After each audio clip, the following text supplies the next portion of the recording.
Good morning, everybody. My name is John Kerrigan, the corporate committee chairman with the Southeast chapter. Wanted to just kick off and then pass on to our host for this session. This is the Coffee Conversations. This is, I think, the fifth one we've done so far as a chapter. So excited for the opportunity to pass this over to David Peoples, founder and president of Intellisoft. And the topic for today is something that he and his panel are very passionate about, cybersecurity risks for airports. So I won't take up any more of your airtime, David, so I will pass it over to you and let you run with the show. Thanks. Thanks, John. I really appreciate it, John. And I appreciate you providing our panel the platform to talk about cybersecurity. I believe cyber attacks are among the biggest risks we're facing as an industry. Today, we have some great people who can help us prepare for the inevitable. Bob Anderson is the CEO of Cyber Defense Labs. Bob was the former director of worldwide cybercrime at the FBI. Good morning, Bob. Morning. And we also have Stephen Schultz with us. Stephen's the Director of Information Technology at Jacksonville Aviation Authority. Good morning, Stephen. Good morning. These guys have been fighting the good fight every day. In the promotion I read this morning in Die Hard 2, Dulles Airport was the target of evidently it says Rouge Special Forces. I think it meant to say Rogue. Special forces group that were highly trained with weapons and explosives, and they were trying to take down Dulles Airport. Mm-hmm. And today we're facing a group of maybe smart teenagers who think that taking down infrastructure is just cool, and nation states. So, to get us started off, Bob, can you give us an idea of where we're at as far as cyber threats? Are they going down? Have they receded over the past few years? Dave, it's a great question. I'm not trying to petrify everybody, but I can tell you, in my 30 years in law enforcement and 6 years out in the private sector, unfortunately, the one thing I've never seen cyber do is go backwards. And if you look at the overall network within the private sector in the United States and look at what the government's reporting, unfortunately, cybercrime has become a multi-trillion-dollar industry across the world. And I think that's the big change. It's not just hacktivist groups or nation states, but there's just a significant amount of criminal organizations that are using cyber. In the old days when Al Capone and those guys would go in and rob a bank, this is the modern day version of it. And if you look at ransomware, malware, and the man-in-the-middle attacks, unfortunately, even through this pandemic, David, it's really gotten worse. They've used the pandemic and things around it because people are virtual to launch even more attacks. So it's ever increasing, unfortunately. Yeah, Stephen, that's got to be daunting as director of IT at a major airport. From a preparedness perspective, what happens when you get hit with a cyber attack? If you do get hit with a cyber attack, who's your first call? What does your process look like? Well, talking generically for a minute, I think what you said is key, right? Preparedness. You have to have somebody identified, and you have to have a process in writing that is planned before that event happens. So do you have a process that addresses things like containment, forensic preservation, recovery? What about the business side? Brand preservation, board communications, all of those types of things. And you have to communicate and you have to train that plan. So one of the things we started doing within the last year or two is we started doing tabletop exercises around these kinds of cyber events, and we're going to mature that process this year. It's interesting that as an industry, we do exercises around mass casualty drills for aircraft accidents, right, but we don't do it around these kinds of things, but which is the more likely to happen. And so, I think that's really the key is getting it in writing and training it, drilling it, and making sure that everybody knows their roles, because there is always a point person, but there's lots of people involved through that whole recovery process. Mm-hmm. Yeah, that's definitely a great point, Stephen. Not just having the processes in place, but testing those things, like we did fire drills when we were in elementary school. The level of planning and testing and drills that go into a lot of the security response stuff at airports is massive. And making sure that in addition to having a plan, that you're doing tabletop exercises and making sure that that plan actually doesn't disintegrate when something happens is I think critical. So, Bob, one of the things that as I've gone to these, a lot of the AAAE conferences and ACI&A conferences, there are a lot of sessions on smart cities and the Internet of Things, and more things are becoming connected devices and, as part of the infrastructure. How has that impacted the cyber, threat landscape? Yeah, it's actually huge. I mean, I think we all remember when we first started talking about the Internet of Things, or the ever expanding, data connecting arrays of devices. It was a big deal when we could hook our thermometers at our house up and have temperature control and lighting, right? It's come a long way since then. And larger integrated operations such as airports and larger companies, they really depend on this Internet of Things. The problem is, and what we see, unfortunately, a lot in the different areas that we work with clients, David, is when these devices are connected, a lot of the operating software or the backbone of different organizations or third parties that are running them into your airport or corporation are outdated, and in some cases not even supported. And so the vulnerability may not necessarily be in the connection of the device. And I honestly don't think people spend enough time investigating this and looking at this, because we're all working at the speed of business, whatever our business is, and it's very fast nowadays. And I would ask people to look at that, because when we're called into something like this, usually it's not at the point of origin. It was way back inside of some operating software that had known vulnerabilities. They're most likely posted either to the dark web or other forums that people could then exploit. And they've come in either through a third party or through another area, not necessarily that. So when you talk about the Internet of Things and what I see currently in modern day, that's the areas where I think people really need to look at it. We're never going to go backwards. We're constantly going to be building this more complex business environment. But I think we need to take one step and look back at what's actually operating all these systems, and are they actually secure, or are they actually even supported anymore? A huge point there. Yeah.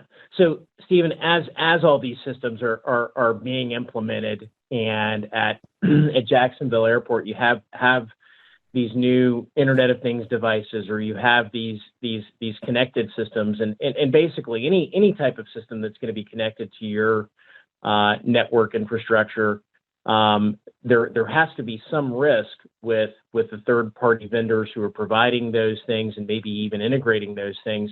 How do you manage that?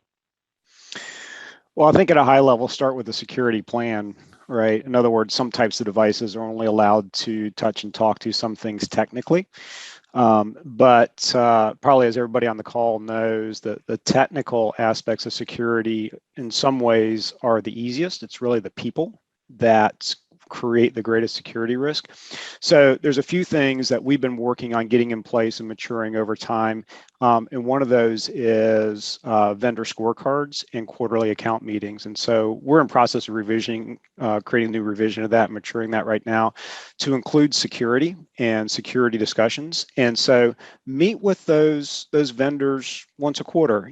It's the 80-20 rule. 20% of your vendors are going to create 80% of your risk, and score them on that. So, be clear in your mind of what that looks like, and provide something in writing to them that says you're not doing so well. And if you'd like to continue to get paid by us, you're going to get better.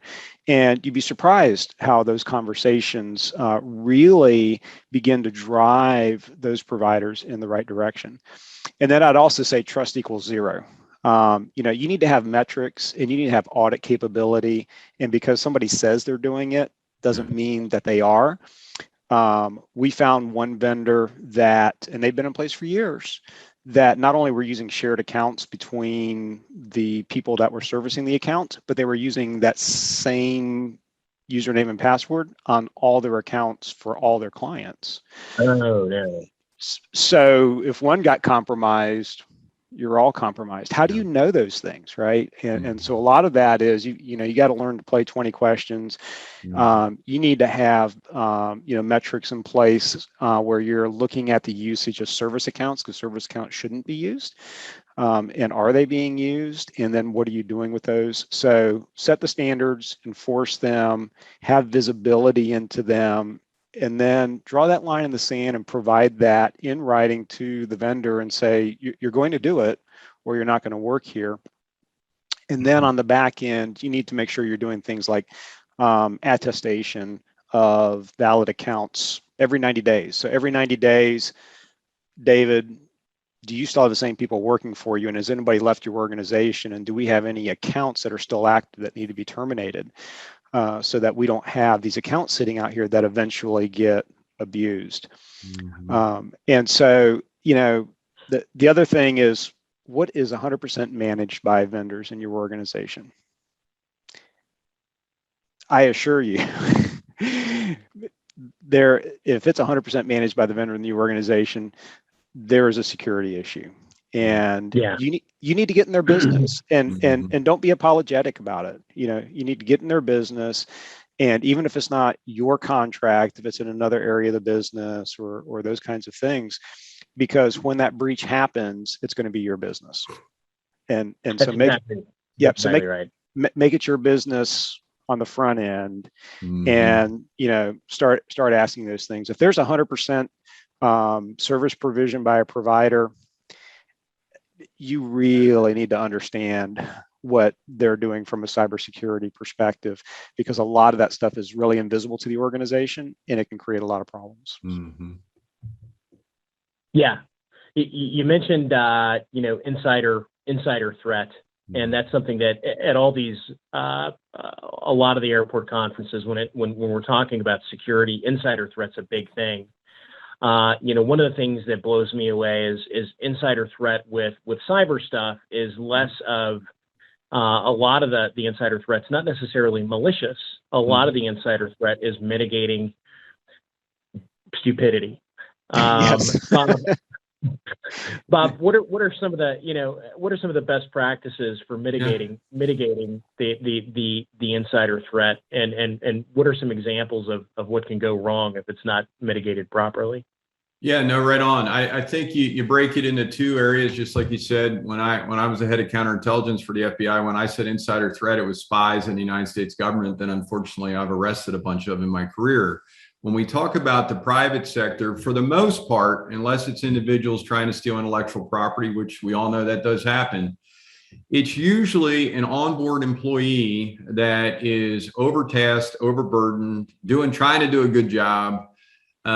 They click on something, they download something, and the next thing you know, you're in a complete catastrophe mode. I would say the top two things that I would recommend to anybody for a non-malicious insider threat, and by the way, in the last 5-6 years since I retired, the company and men and women I've been in charge of, we've probably done 3,500 breaches. And I will tell you, 95% of them are from this.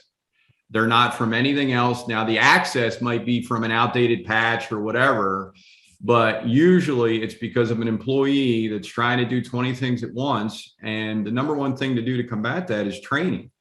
They need to be aware that they need to take the extra minute, the extra time to make sure whatever they're clicking on, downloading, or is coming through their system is actually real. You would be flabbergasted if I told you how many banks that we work with lose $1 million a week because they don't pick up the phone and make a quick phone call to see if that's an actual email.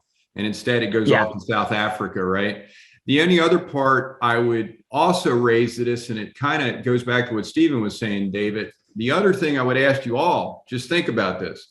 Just run your administrative controls of whatever department you work at, because I do this to every company we go into. And as you guys know, there may be hundreds of admin accesses depending on how large your system is. And then what I always ask is after they do that, do me a favor and give you a list of your current onboard employees that match these administrative controls. And I'm here to tell you, it never matches, ever. There's always 20, 40 people on there that still have access that have either moved on to a different position in the company. Don't get me wrong, they're still trusted, but they're not in that position anymore. So should they have access, or they've left? And so it's a simple thing when we talk about insider threat, not that they're going to be malicious like Ed Snowden, whoever, who very similar to this, by the way, because I ran that investigation. It's people that are trying to do the right thing, but check your admin controls and match that up to your onboard employees. And unfortunately, I think you'll be surprised. Yeah, and I agree with everything that you said, Bob. And admin controls is a massive thing. One of the things that we've also found is that, with training, making sure that people understand. Having regular training. At one point, we were doing quarterly training. We were like, okay, that's not enough. We need to do monthly training. We need to make sure that we're beating this into people. We did just recently hire I'm not going to name names, but we hired a new person that clicked on a malicious email. Thankfully, though, it was a malicious email that we had generated. Right. And so we generate our own malicious stuff. We have third parties generate stuff. Yep. And so it goes back to what Stephen was talking about earlier. It's having that testing apparatus to make sure that, whatever infrastructure you have in place, whatever training you have in place, whatever best practices are there, you can have a plan, but unless you're testing that plan constantly, it's not really That's right. worthwhile. So Stephen, the things that I've seen firsthand that you're doing to mitigate this threat are very impressive. One of the things that I'm thoroughly impressed with the Jacksonville Aviation Authority is it seems that you have support at the C-suite level. They're definitely backing your play and funding the initiatives that you've got going on. How big of a difference does that make? Well, obviously money makes everything a little easier, right? And so I think that it's critical that the executive management team really kind of understand what's at risk and to back that. But at the same time, I also think that there are a lot of organizations that maybe don't have that support or that understanding, but there's still a lot that you can do in this space. We know that most breaches happen because of two things, either systems that are being unpatched or through social engineering. And so, do you have a process to patch servers and workstations? And can you audit that so that you know what's being patched and what's not being patched? That's not a high dollar kind of item, that's really getting our own act together related to processes and related to our own metrics. What about firmware and cameras? Is there a process for that? Those kinds of things. Do you have a process to manage user accounts? Bob talked about this a little bit related to, user roles, attestation, particularly for administrator accounts. Are these people still in this position? Do they still need this kind of access? And again, that's a process. And if you define the process, build the metrics around it so you get visibility into it, those are things that you can move forward that even if you don't have the level of executive support and the level of funding that you would like, you can make a huge difference. It's kind of that 80-20 rule. Take 80% of the risk off the table with some things that are directly within your control. We talked about vendor account attestation and doing that quarterly. Do you have a process for managing passwords between you and your support vendors securely? So it's not written on a scrap of paper on their dashboard. that kind of stuff. Am I deploying systems in a way that the deployment includes a security design and a security review? And then start choosing about where you're going to spend your money. What's the biggest bang for the buck? Doing a security penetration test, as an example, could be an excellent way to spend, some limited funding, assuming you've got the basics covered around firewalls and that kind of stuff. What we found in our last penetration test, hopefully not letting too many secrets out here, was we thought we had everything 100%, and our penetration testing company found one Xerox printer that had a default password, and they were able to compromise it and get to the network. And so stuff like that is invaluable because it really helps us find those things that we've looked at and missed. And so having that second set of eyes to, help identify those things so you can remediate them goes a tremendously long way. And so yeah, unlimited budget would be fantastic, but who has that? And not everybody enjoys a high level of executive support, but I actually think 80% of what you can do to create a good security posture is directly within the control of the organization without a huge increase in funding. I agree with you completely, Stephen. I think that as we move through this, Bob, you're a CEO now. For the longest time you were kind of a CEO with the FBI. You were running a massive team of special agents. But now that you're in the private sector and you're a CEO, how much time do you spend evaluating risk? And how much time do you think that CEOs in general or the C-suite should be evaluating this as a risk for business sustainability? Yeah, I tell you, well, I mean, obviously, because the business we're in, we take it extremely serious in our company. Unfortunately, I will tell you, with most of the large enterprises that we work with as partner clients, unfortunately, either the CEO doesn't have the time or they've not had the access to the men and women on this screen that can give them a clear, unfiltered view of their risk. And so I can't agree with what Stephen brought up just a few seconds ago. Not everybody has the support, not everybody has the funding.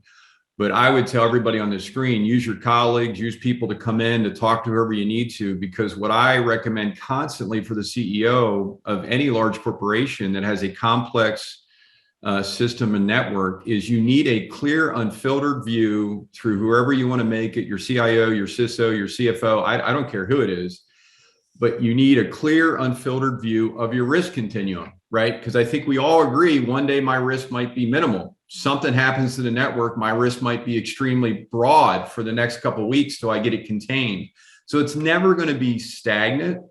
And so one of the things, David, that we recommend is you have to have a clear, unfiltered view of the men and women that are performing these tasks for you. And unfortunately, because we're all so busy, the bigger the infrastructure, the bigger the company, the men or women running those organizations' attention is a lot of times diverted, especially if it's a public company and every 90 days they're worried about stock prices. And I'm not being facetious. I mean, their focus is there when it really needs to be on their infrastructure.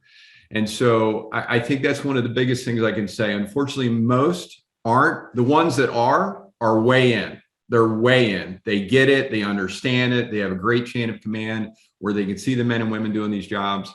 The best thing I can recommend to the team on the screen today is if you don't have that unfettered view up to your boss, you need to do whatever you can do to try to help facilitate that. That will help you when Stephen talks about funding and when something goes wrong, who are they going to call to the table? And I really think that's the biggest thing for the heads of any of these organizations, including airports, quite frankly.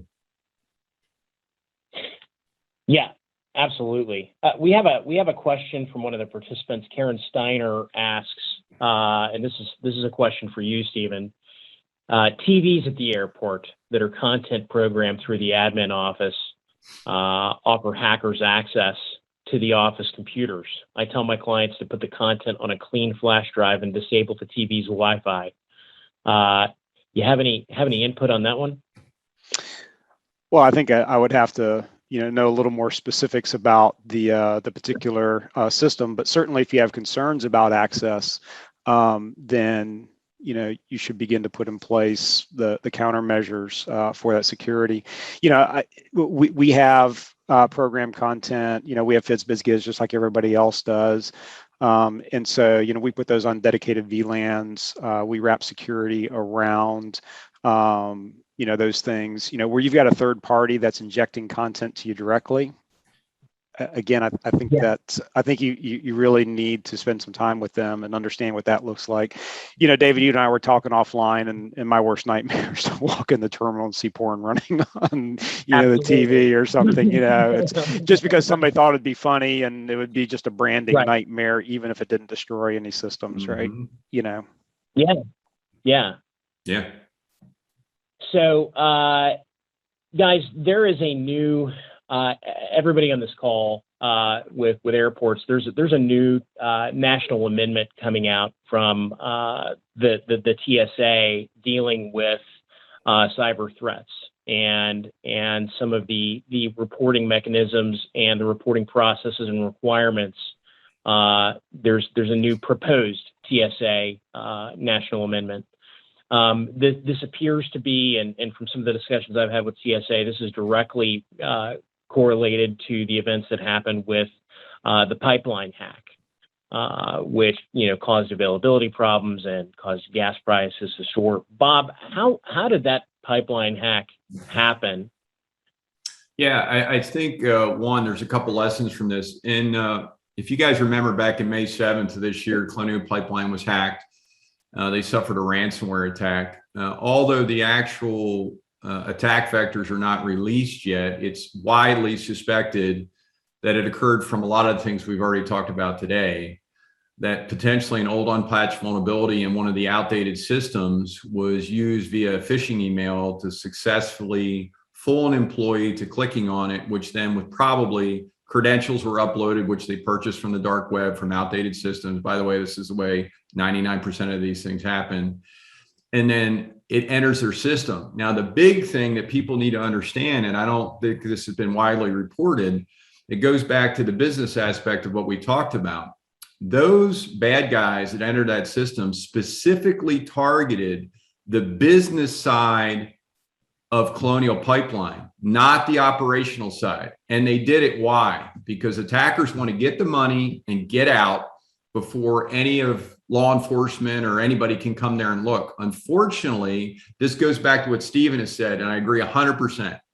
You got to have a plan, because what Colonial Pipeline did, although, and I watched the CEO testify before Congress, they had practiced all these different what ifs. They never what ifed, what happens if we shut the whole company down? And so what they did proactively, even though this is on the business side, they shut down the operational side also to make sure that the virus didn't spread. Now, what nobody knew is the bad guys weren't attacking the business side because they didn't want them to shut down, because they wanted to get paid, right? And it goes back to that. And so one of the things with Colonial Pipeline, I think a huge learning point, because by the way, at least from the congressional testimony, this was a CEO that was engaged. And by the way, a whole bunch of people unfortunately passed away from this incident, from different aspects of freezing to death and other parts in different parts of the country. But specifically to this thing, you had a CEO and a board that was engaged, but they didn't what if enough. What if we shut down a part of the company? What if we shut down the whole company? What's the ramifications to the country? And I think that's a huge learning point from this. David, although the attack, quite frankly, mimics a lot of attacks that I think all of us see, especially if you do this every day. But from the actual standpoint of how they could have what ifed it, I think that's the big learning point here. And thinking through, what if we shut down the whole place? What happens? That's a big deal. So this is one of the things we've spoken about before, Bob, is these ransomware attacks. There's sometimes when ransomware attacks occur, there are requests for certain types of cryptocurrency. Yep. And one of the things that airports need to be aware of is, in case all else fails, sometimes a ransom is going to have to get paid. And so the question becomes, do you now have a plan for obtaining the type of cryptocurrency that's being asked for by these hackers? How can you do that? And that's something that how often do you think, Bob, some of these companies are just unprepared for that? I would say most of the time. I'll also tell you, in my experience, I don't know, in the last 6 years, I've assisted companies in paying hundreds of ransoms. Why? Because they have no other option. They have no other option. right? They have no redundancy systems. They have no backup systems. They have no redundancy data. Stephen and I talked about this earlier, where they've got it stored in a third-party system in the cloud, which is in Tennessee someplace, and they have no idea what their data is or if it's commingled or when they can get it back. And so they run into a situation, David, where we have to pay. We can't pay our employees. We can't correspond with clients. The last thing I would say is I think people need to realize is you hear about Bitcoin all the time. It's one of hundreds of virtual currencies in the world. And depending on the amount you need, it takes time. And so going back to what Stephen said earlier, you got to have a plan. You got to know who you're going to call. You got to understand how long it's going to take to actually get that, because it's not overnight in some cases. Yeah. So Stephen, and really everybody on the call, that the ASP amendment that came out for reporting of data breaches and hacking attempts or successful hacks, that's something that everybody on this call needs to take a look at and provide comments back to the TSA based on what you've got going on. I'm not going to put you on those comments should be sent, I guess, in private. I'm not going to ask you to make comments on that national amendment. Thank you. On this call. But one of the things that is important is making sure that everybody is engaged. How do you evangelize that, Stephen? We've got the CITA training at all the different airports where you see something, say something. But how do you evangelize that with cyber to let everybody know, hey, this is your job? Well, I think if you can evangelize the executive team and get them on board, then that makes life a lot easier. You just won't be successful in getting the rest of the organization to understand the gravity of the situation if there isn't a common message going out through the organization, and you standing up at the bullhorn shouting it really is just not going to be that effective. So that really needs to be the starting point. And so, one of my personal favorite tactics is to never let a crisis go wasted. And so, the Colonial Pipeline is a great example. It's kind of an interesting, fun exercise to take a news article from something like that, paste it into a Word document, search and replace Colonial Pipeline with your organization's name, and then say, this is the next article that's coming out, and here's why. Right. And here's how it can happen, and have that conversation, with upper management, and really say that if we are not about protecting our assets in a thoughtful, prepared way, the same article is going to be us, and helping push that communication out. And so if you can gain that traction at the executive level, and obviously everything else gets easier, but tactically, we push out monthly, weekly emails with cybersecurity tips, how to identify fake websites, how to identify phishing. We do our own internal phishing campaigns. Those are always entertaining. And it's surprising how many people will fall for those. And then we provide, training on the back end. And so that's got to just be an ongoing conversation. You can never stop the conversation related to that, because people have so many other things, in front of them on a daily basis, so many other things competing for their time and attention, that if you don't continually get that message in front of people, it just kind of falls to the background. Because if you're not in technology and you're not doing this on a daily basis, and you've got a lot of other problems demanding your time and attention, it's just easy to say, well, I'll deal with that later, or I'll read that email later, or I'll do something else later, and then you find yourself in the place where somebody's clicked on something and released stuff in the environment. So John Kerrigan has a question. Does the panel see these kinds of threats evolving or changing, say 5 years into the future? What do airports need to consider in future planning for cyber threats? And I think all of us would be on the same page with this. As we talked about, Stephen and Bob have both talked about the evolution of this. This is something that there is no finish line on. There is no time where you can say, well, hey, finally, we finished our cybersecurity project, and now we can just sit back and not think about it anymore, and we're good to go. This is something that, those threats are always evolving. What are some of the things, obviously, data breaches were something that was, that was something that was a big deal for a long time on the dark web, data being sold and identity theft as a result of that. But ransomware was a relatively newer thing that's emerged in the past decade. What are the things that we should be concerned about next, Bob? Well, I'll stick with ransomware for a second. Here's why I say that is, those of us that have been doing this for a while, 10 years ago, somebody hit you with a ransomware attack. You could call in a good company, call in the government. Chances are you could decrypt it and defeat the attack, and you could move on. And who cares if you've got all your redundancy data or backups?